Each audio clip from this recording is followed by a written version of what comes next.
Good morning, children. Welcome back to the online session of a physics lesson. We are discussing about the motion. So last class I had given some introduction to the motion lesson. So that is when we can say that object is at motion and when we can say that object is at rest. Okay. So some of the day-to-day examples of motion. For example, birds fly, fish swim, blood flows, and vehicles are moving, and person is moving from one place to another place. So these things and all we have studied some examples of motion. Okay.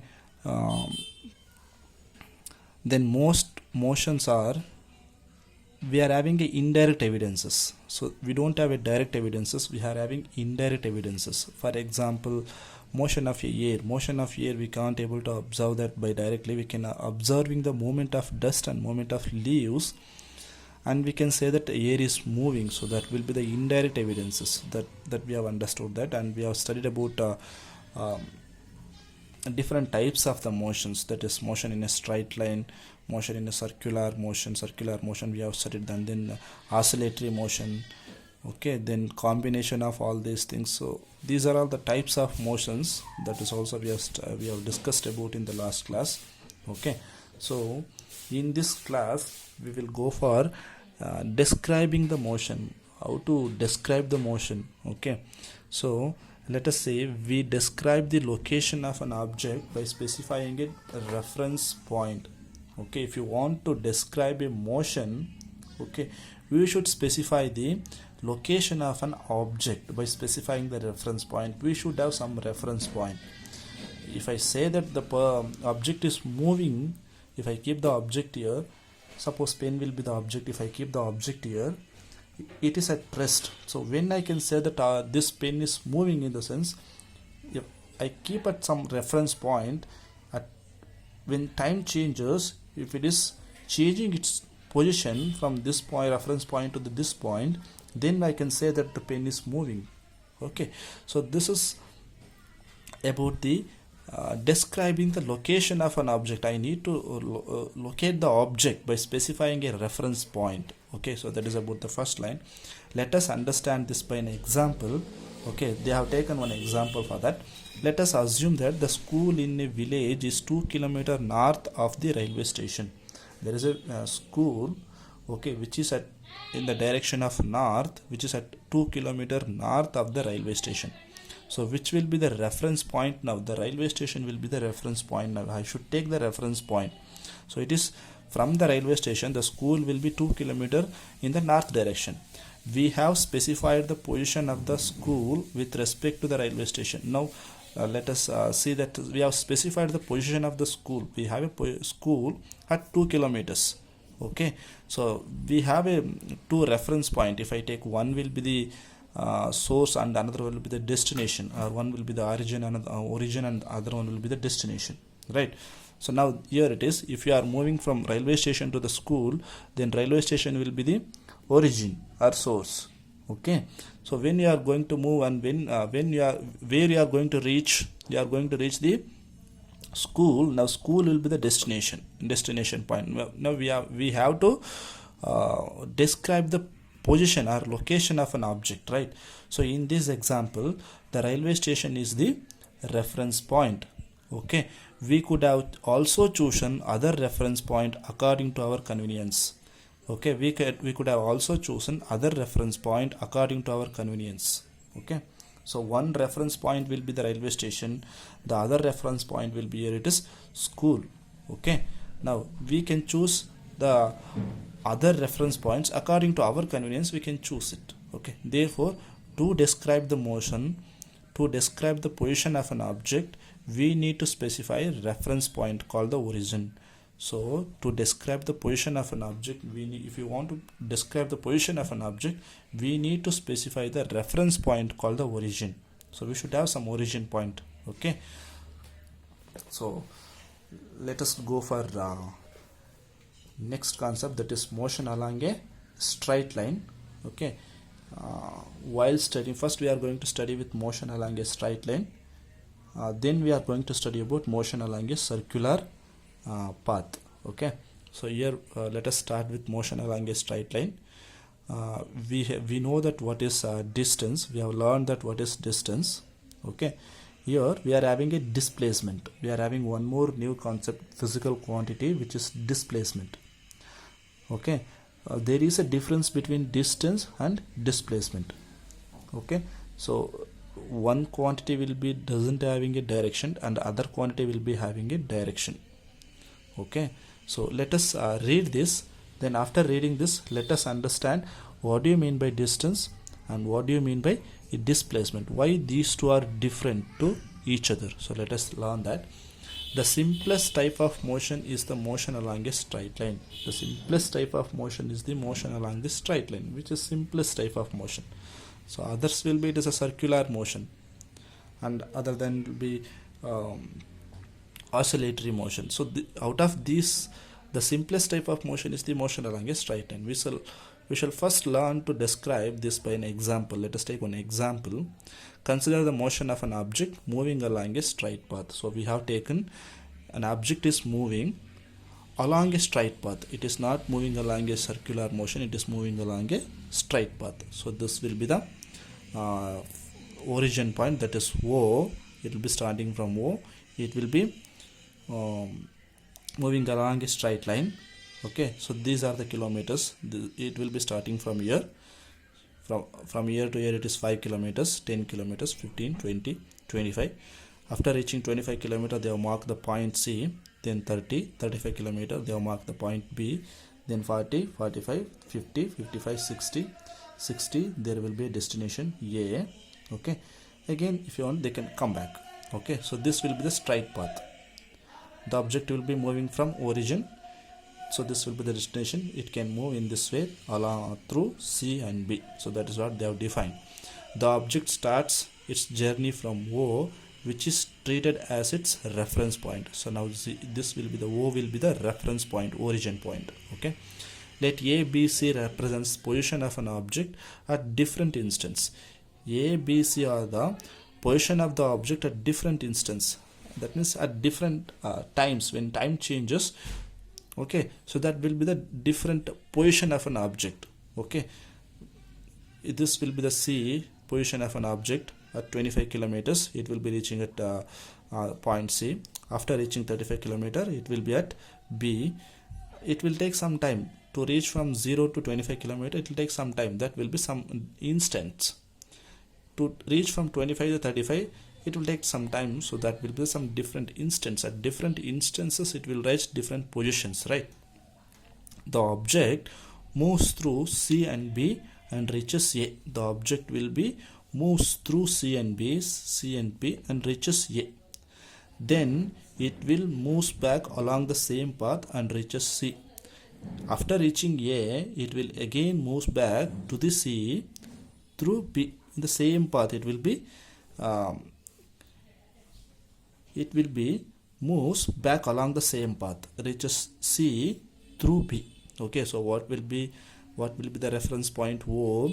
From the point object will be moving through C, B, and it will be reaching A. What happens after A?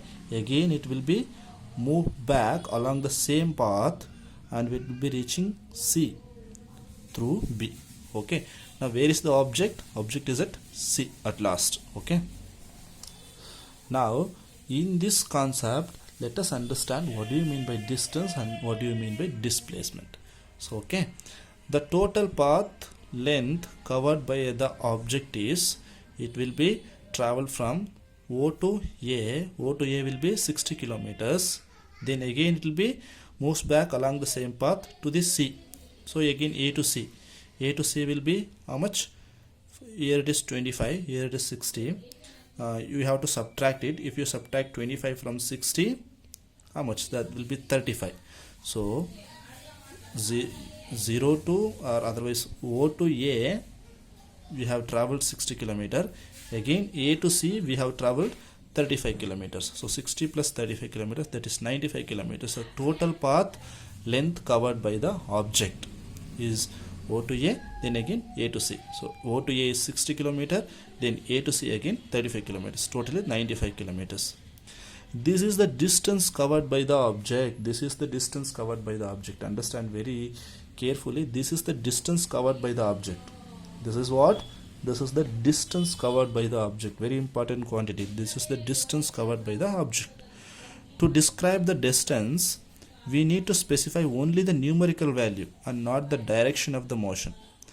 To describe or to specify the distance, we need to specify only the numerical value. What is the numerical value? Numerical value in the sense numbers, how much kilometers what it was traveled. 60 kilometer. Again 35 kilometer, total 95 kilometers. So 95 kilometer will be the distance. So we need the numerical value. We need the numerical value, only the numerical value, only the numerical value and not the direction of the motion. Whether it will be traveling in this direction, again it will be traveling in this direction. We don't need the direction, we just need only a numerical value.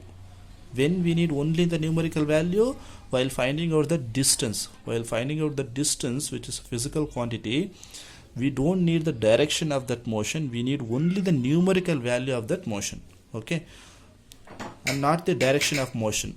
There are certain quantities which are described by specifying only their numerical values. So there are some certain quantities which are described by specifying only their numerical values. By specifying only the numerical values, we need to describing their quantities. Say suppose I can take distance. Distance will be described by only specifying only the numerical value. Okay. Now, the numerical value of a physical quantity is its magnitude. The numerical value of a physical quantity is called as magnitude. Underline that word, that is very important. The numerical value often you have to underline by using the pencil. Physical quantity is its magnitude. It is called as its magnitude. It is having we have physical, we have magnitude, we have physical quantity, we have SI units, standard units, we have these things. Okay, whenever we are having a physical quantity, it should have some magnitude, it should have some SI units. So these things and all will be there. So what do you mean by magnitude? How to define the magnitude? In the sense, magnitude is nothing but the numerical value of a physical quantity. What is magnitude? The numerical value of a physical quantity. Here it is. The distance is 95 kilometers. 95 kilometers. Distance is a physical quantity. 95, which is a numerical value, which is called as the magnitude. Kilometer. Kilometer is the unit. Every physical quantity is having some unit, SI unit. Okay. So this is kilometer is the unit. Okay. That is also we are going to study. Okay. Now from this example, can you find out the distance of the final position C of the object from the initial position O? Say in the above example they are asking, from this example, can you find out the distance of the final position C of the object from the initial position O? Initial position is O, final position is C. What will be the distance traveled they are asking about? Okay. This difference will give you the numerical value of the displacement of the object from O to C through A. Can you find out the distance of the final position C of the object from the initial position O? Since it is a straight line path, this will be the initial position. From this initial position, the object will be traveling to A. After reaching A, it will be moves back in the same path and it will be reaching C. Now they are asking what is the distance traveled from initial position to the final position. Initial position to the from this, okay, final distance. Can you find out the distance of the final position C of the object from the initial position O? What is the distance between initial position to the final position? Of course, it was traveled from O to A, then again A to C. Now, can you find out what is the distance between O to C, initial position, final position? What is the distance? 25 kilometer will be the distance, right? 25 kilometer will be the distance. Of course, the object is traveled from O to A. Again, it has came back to the C. Then total distance traveled is 60. Again, 35, 95. Now, what is the distance between initial position to the final position? It is only 25 kilometer. Only 25 kilometer, this difference will give you the numerical value of the displacement. This difference will give you the numerical value of the displacement, very important, of the object from O to C through A.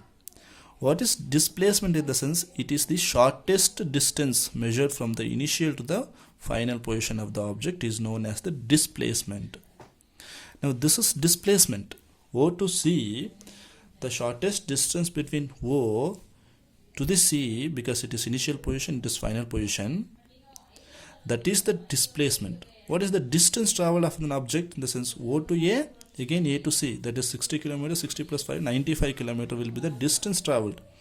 But what is the displacement? Displacement is only 25 kilometers.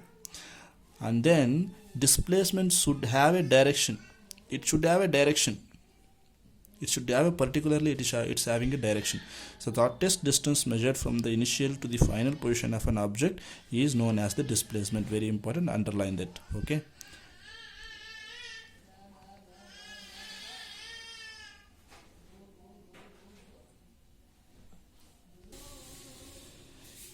Can a magnitude, so can the magnitude of the displacement be equal to the distance traveled by an object?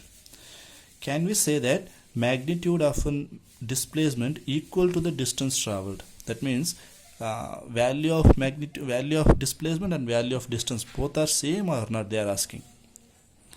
Can we say that both are same or both are different?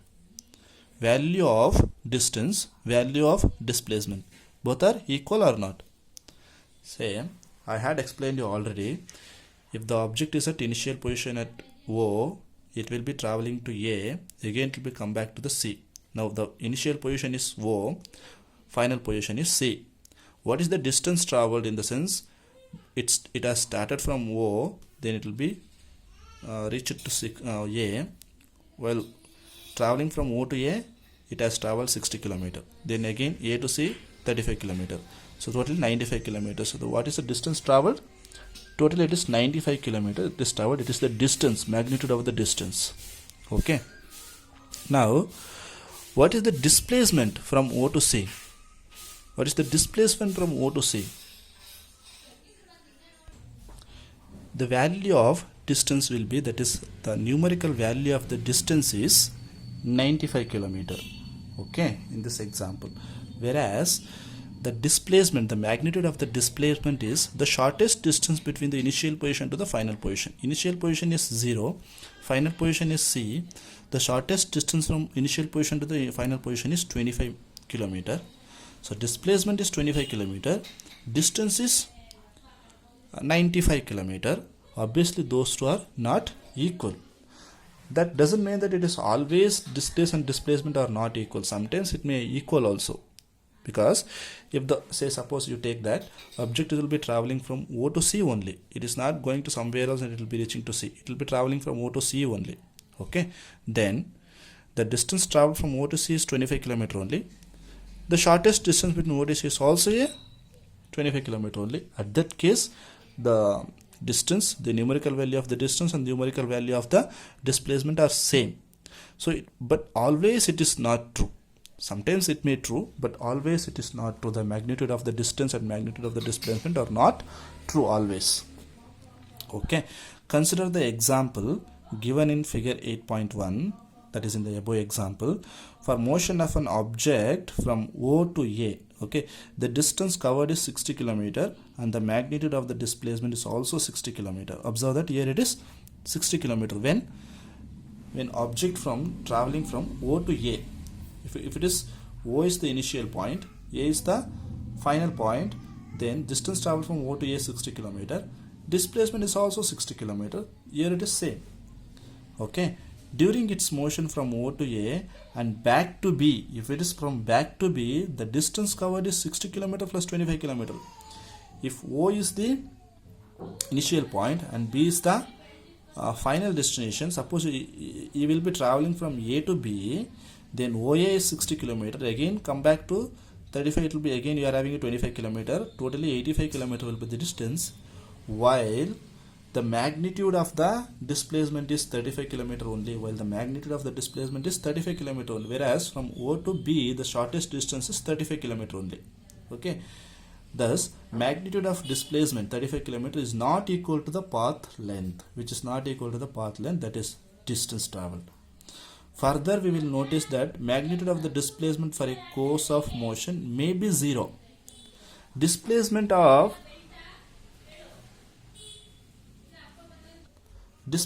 in some cases may be zero also, but corresponding distance covered is not zero. Displacement may be zero, but distance covered is not always, it is not at all zero. Okay, when it is zero, displacement when it is zero, suppose you are starting from O, you are traveling to A, okay, along a straight path. Again you will be traveling, again you are moves back to the same point O, then initial point is also O, final point is also O, but distance covered is 60, again moves back 60, so 60 plus 60, 120 kilometer, distance covered is 120 kilometer, whereas displacement, this is the initial position, this is the final position, shortest distance between initial position to the final position is 0 only. Observe that here it is 0, so displacement is 0. However, the distance covered in this journey is OA plus AO, OA plus AO, that is 60 plus 60, 120 kilometer. Thus, two different physical quantities, the distance and the displacement, are used to describe overall motion of an object and to locate its final position with reference to its initial position at a given point. Therefore, these two quantities will be very useful, and it is very necessary to understand that to describe the overall motion of an object, okay, and to locate its final position with reference to its initial position. Okay, so one is having direction and the other one is not having a direction. The first one will be the distance, it doesn't have any direction, but displacement, it should have some direction, particular direction. Okay, so one is scalar quantity, another one will be vector quantity, that we will study after that. Why it is called as a scalar quantity, why it is called as a vector quantity. It is having only magnitude, it is having only magnitude, distance is having only magnitude, it doesn't have any direction, whereas displacement, it is having a magnitude as well as it is having a direction. Okay, so that we will study in the next classes. We will have one activity, we will do this activity. Take a meter scale and a long rope. You take a meter scale and a long rope, walk from one corner of a basketball court to its opposite corner along its side. Here they have mentioned that basketball court. If you have a free room in your room, or you can measure your length of your room also. Okay, take a meter scale. If you have a meter scale, take a meter scale and long rope. Walk from one corner of a basketball court. Instead of basketball court, you can take your empty room. If you have an empty room in your room, you can take that room. You can measure the length of that room. Okay. Measure the distance covered by you and magnitude of the displacement. First, measure the distance covered by you using that meter scale and then using the long rope, and magnitude of the displacement. Here it is very important, your initial position and final position, both will be very, very important. What you need to do, you should walk from one corner to its opposite corner. In your home also, from one corner to its opposite corner you should walk. Okay, not like the same corner, you should go around again, come back to the same corner. From one corner to its opposite corner. Okay, measure the distance covered by you and magnitude of the displacement. Magnitude is what? Magnitude of the displacement is what? Displacement is the shortest distance from initial position to the final position, whereas distance is you are covering along its sides, that you need to measure that. What difference would you notice between the two? In this case, you do this activity in your room and tell me what difference you have noticed. Okay, in the next class. So in the next class we will go for uniform and non-uniform motion. We have one more activity here, 8.4. After completing that, we will have some questions to discuss. Then after that we will go for uniform motion and non-uniform motion. Okay, these things we will discuss in the next video. So today's video, if you have any doubts regarding the distance, displacement, magnitude, okay, so these things, if you have any doubts, please let me know. Okay, so we will meet in the next video. Thank you.